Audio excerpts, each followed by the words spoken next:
Good evening. It's Monday, December 10th, 2018, 7 o'clock, here in Billerica, Massachusetts. My name is Reef, moderator of the Meetinghouse. So glad you could join us this Monday evening, or if you're watching a rebroadcast, whenever it is you're watching.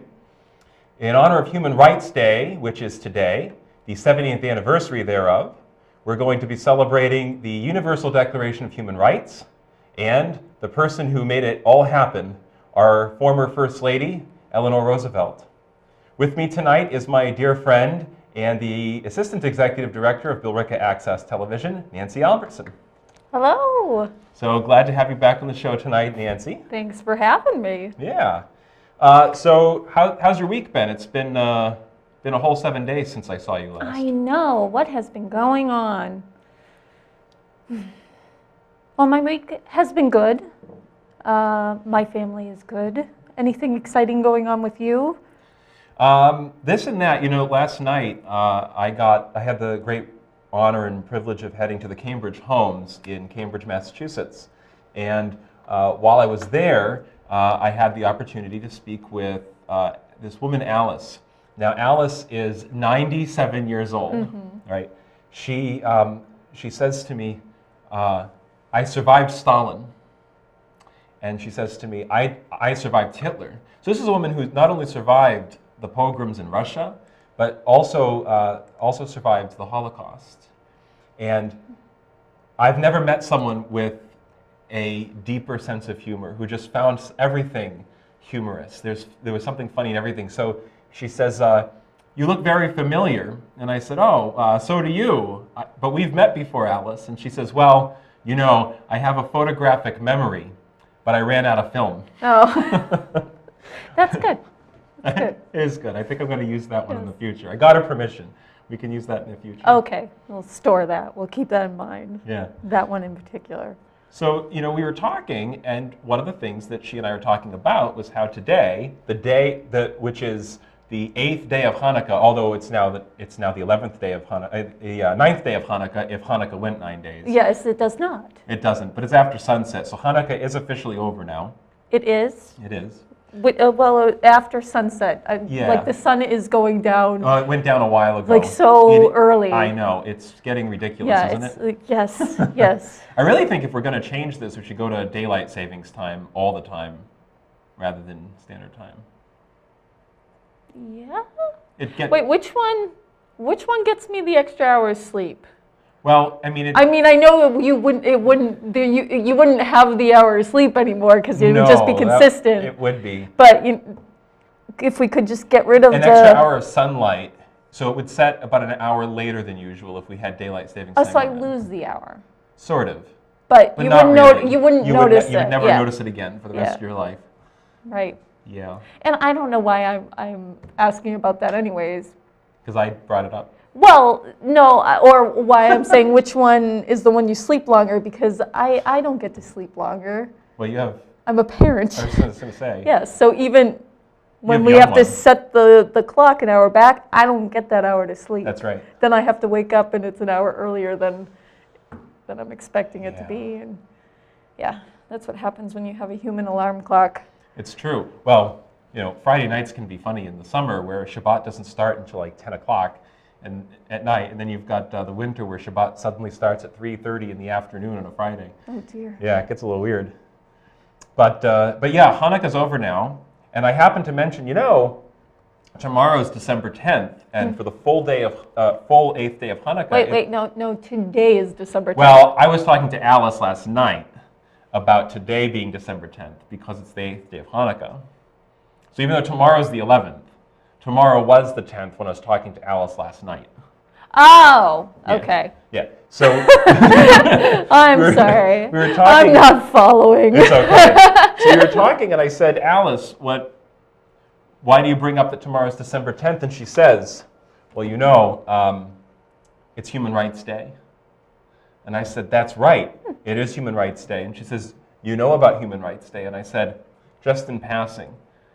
Oh, so you knew before you talked. I knew what Human Rights Day is, and I knew that it happened sometime in December. Okay. And you would think that with all of the social justice work that I do, I would know already Human Rights Day is December 10th every year. And why is it December 10th? Do you know why? No, I did not know that December 10th was Human Rights Day. So it's really... I know nothing. This is new to me. Well, this is really kind of cool. The day or the fact I don't know Well, both, anything? because I also didn't know. Okay. And I'm an insufferable know-it-all. I'm an insufferable know-it-all. And if I'm wrong, wait 5 minutes. I'll be right. Yeah, you'll admit to it. Maybe. 5 minutes if you give...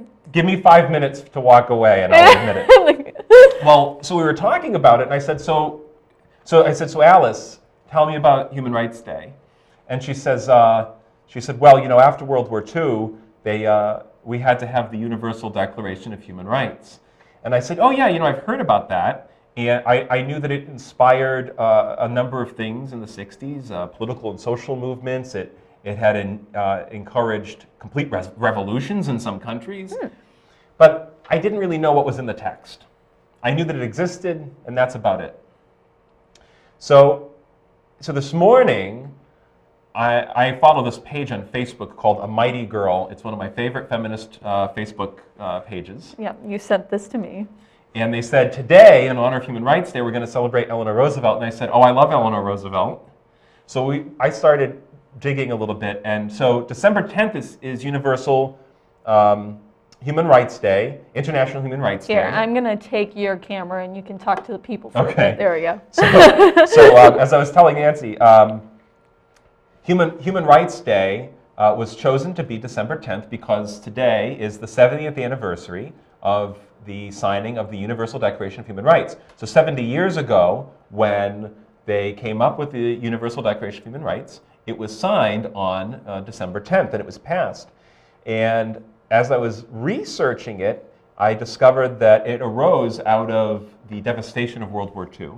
So we have Europe is in shambles, the US and other countries are feeling the heavy burden of paying for the wars, of the loss of human rights, the loss of human dignity.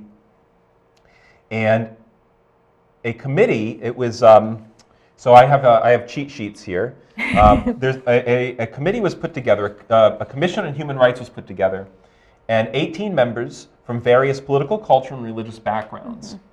And Eleanor Roosevelt, the former First Lady and widow of American President Franklin Delano Roosevelt, who had his problems too, but is probably my favorite president at this point in human history.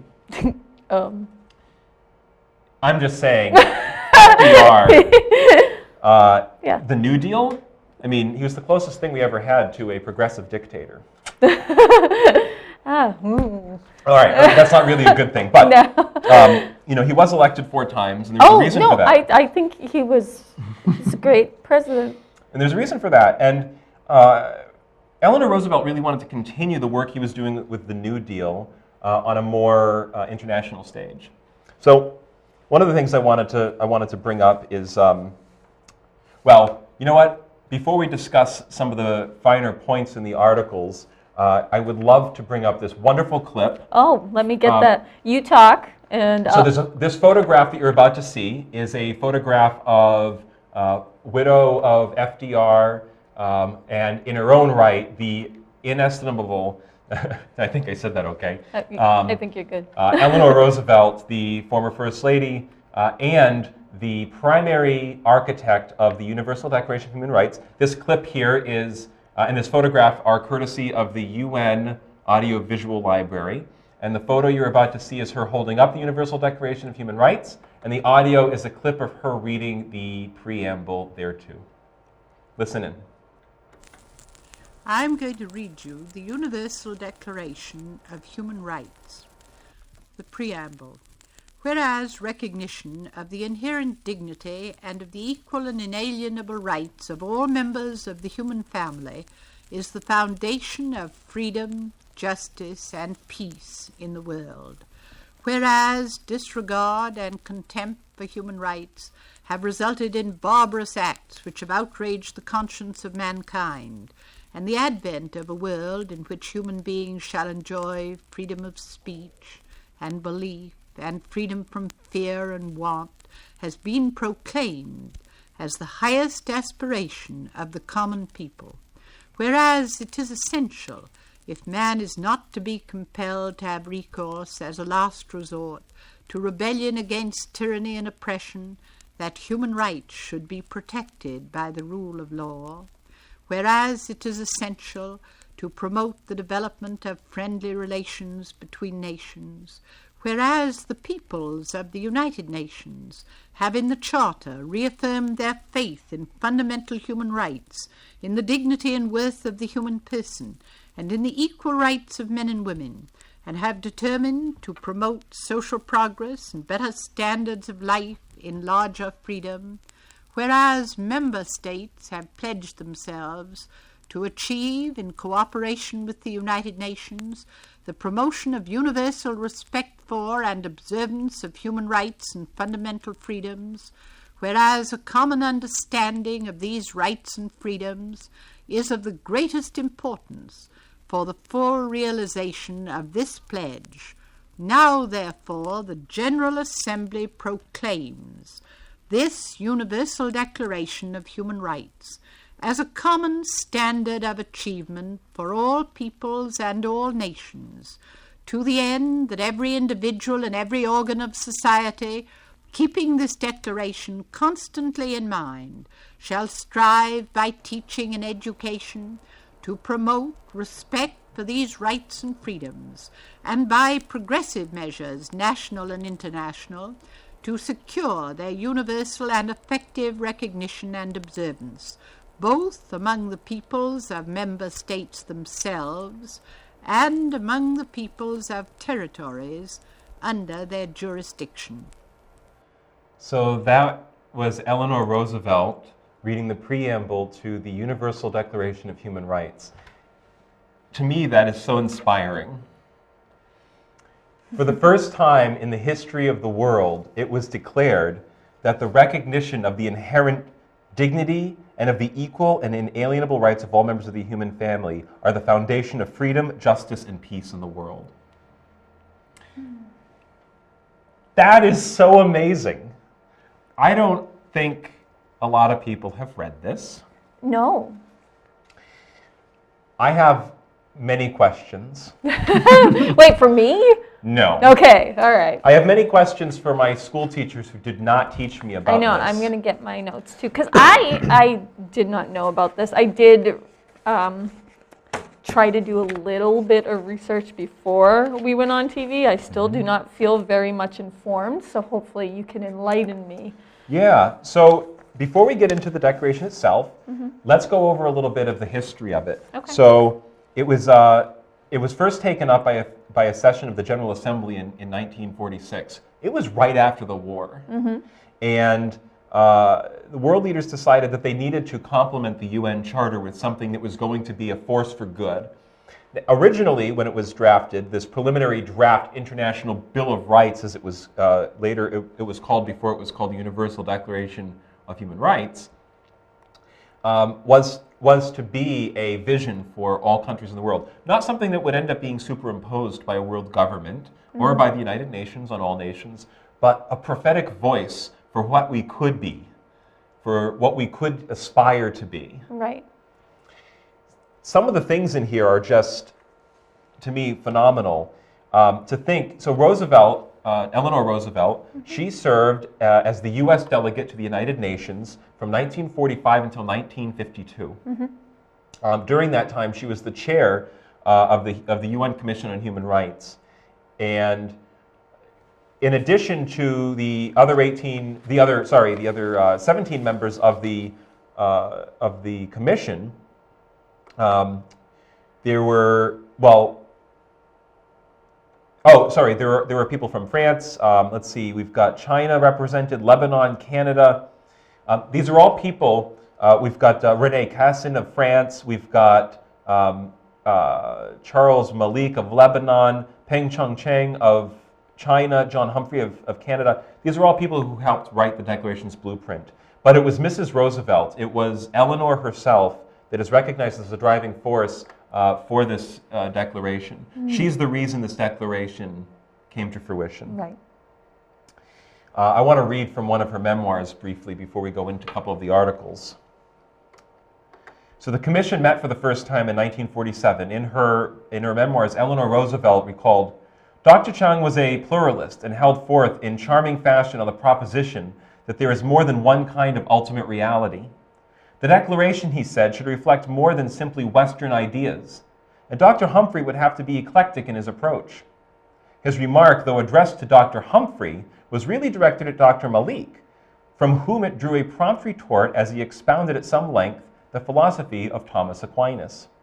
Dr. Humphrey joined enthusiastically in the discussion, and I remember that at one point Dr. Chang suggested that the Secretariat might well spend a few months studying the fundamentals of Confucianism. I thought that was a really great excerpt from her memoirs. Eventually, the final draft came out in September, the first draft was proposed in September of 1948, with over 50 member states coming on to participate, and it was sent off. So eventually it was adopted. It was December 10th, 70 years ago today, that it was adopted. Oh, wow. Today's the 70th anniversary. 70 years. Crazy. So Eleanor, Mrs. Roosevelt, gave us in her reading of the preamble, as a common standard of achievement for all peoples is what the Universal Declaration of Human Rights was to be. A common standard of achievement for all peoples in all nations, to the end that every individual and every organ of society, keeping this declaration constantly in mind, shall strive by teaching and education to promote respect for these rights and freedoms, and by progressive measures, national and international, to secure their universal and effective recognition and observance, both among the peoples of member states themselves and among the peoples of territories under their jurisdiction. So, she sets out that this is a prophetic document. What do you think? Have we achieved this document? No. No, I didn't think so. No. No, you don't think so. I don't think so either. No. No. So here's a few.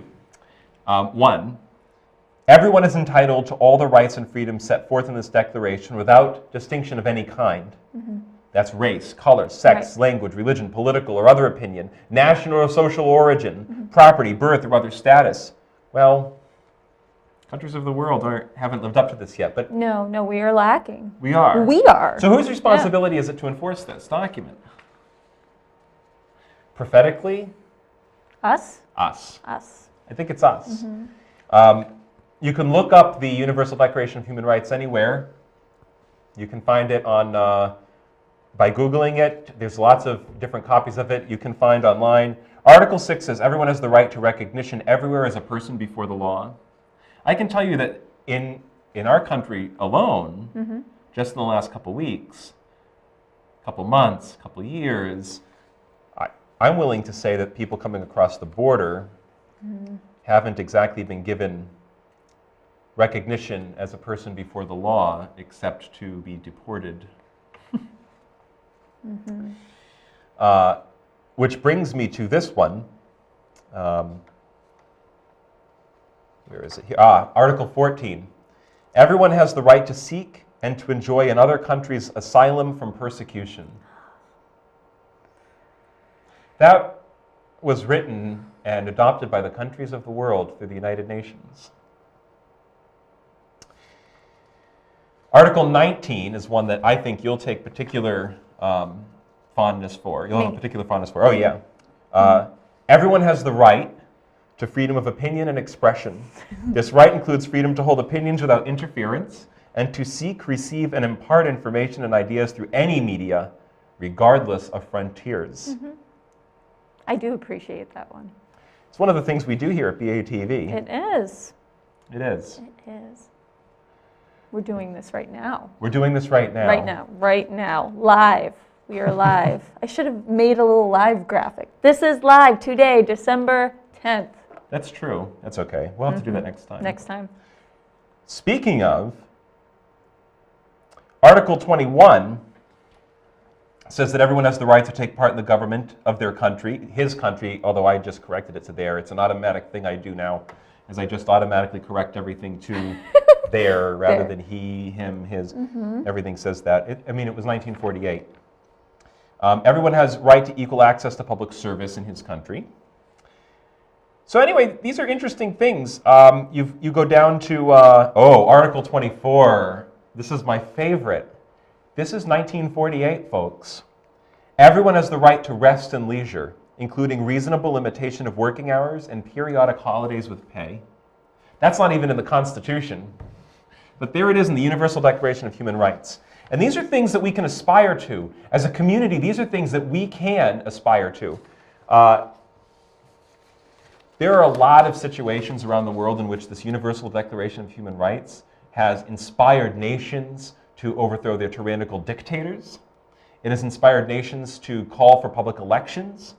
Apparently it's inspired even people within the United States to take up the cause of human rights, not just here in America, but around the world, and subsequently also, not just around the world, but here in America. Did you hear about what happened in North Carolina over the election? I'm sure I did, but please bring it up. So, I'm like, well, we were talking about participation. Everyone has the right to participate in their government. Yeah. Well, the news came out that there has been a situation for the last maybe few years, but definitely this election, of election tampering, where people were paid to go pick up absentee ballots. I did hear about this, yes. Yeah. They were paid to pick up absentee ballots and return them to the Republican Party. Now, I'm going to bring up that it was the Republicans who did it in this case, that it's allegedly. Yeah, it is alleged. It is alleged. Alleged. And this is a party that has talked time and again about the need for voter fraud laws. Yet, for all of the talking about it, this is the first serious case that we've seen of it, and it's coming from the party that talks about it. Now, I don't want to judge Republicans because I have many Republican friends, and I know really good Republicans who fight for this country, who love this country dearly. I'm not saying it's the Republican Party, but these particular politicians who are responsible are denying people the right to participate in their government. In North Carolina. In North Carolina. This isn't Zimbabwe. No. This isn't a foreign, what you might think of as a third world country, which, by the way, get to know Africa. There are some amazing cities, and there are amazing people, and the amazing culture coming out of Africa. Anyway, that's got to be a topic for another episode. Have you been to Africa? I haven't, but I'm learning a lot about Africa. Okay. There is next Monday, we're going to have to talk about the concept of the single story. Okay. We can talk about that. We'll have to do that, yeah, the single story. So anyway, it's very closely approaching the time when we're going to be off the air, which I can't believe it comes up so quickly. I know, we have 6 minutes? Yeah, less than that, 6, really. Yeah, because credits and all that. So here we have the Universal Declaration of Human Rights. We've got issues in our own country. We've got issues happening around the world. So what does that do? Well, it makes me want to get involved. Okay. One way that I've gotten involved is here at BATV. So this inspires you to get involved. This. Because that... I mean, I'm inspired to get involved in everything. I find it a little discouraging that, well, maybe not discouraging, that's not what I mean, but here is this universal declaration. Yeah. And like you said, nobody enforces this. It's just a thing, something to aspire to, but how many people are actually aspiring to that? Well, I guess that's why I'm looking at that, and it just seems so daunting and so, I don't know, like I said, a little discouraging. It inspired a number of people around the world to do a lot of interesting things. I don't have, because of the time, I didn't bring up a lot of examples. However, there is a 70th anniversary video that was produced by the United Nations. Do we have that available? Right now? Yeah. Oh! Yes, yeah. I believe I do. Excellent. You want to bring that up now? Yeah, let's bring that up now. This is a video from the United Nations Human Rights Committee. This is the 70th anniversary video of the Universal Declaration of Human Rights. Okay, we ready for that? Yeah. 70 years ago, Upon the ashes of countries devastated by war, the Holocaust, and economic depression, world leaders devised a plan. The Universal Declaration of Human Rights was conceived as a detailed map to guide the world's people out of conflict and suffering and ensure that relations within societies and between states could be sustainable and peaceful. The Declaration inspired liberation movements and led to better access to justice, social protection, economic opportunities, and political participation. Wherever respect for its commitment has been present, the dignity of millions have been uplifted, suffering prevented, and the foundations laid for a more just world. We need to keep pushing forward. People are increasingly fearful of the great changes our world is experiencing, and it is precisely at times of turmoil and uncertainty that the Universal Declaration of Human Rights can guide us. Step by step, it lights the path. We need more respect, greater justice. We need to uphold human equality and dignity. And we can achieve this, all of us, wherever we are, can make a difference by standing up for everyone's human rights.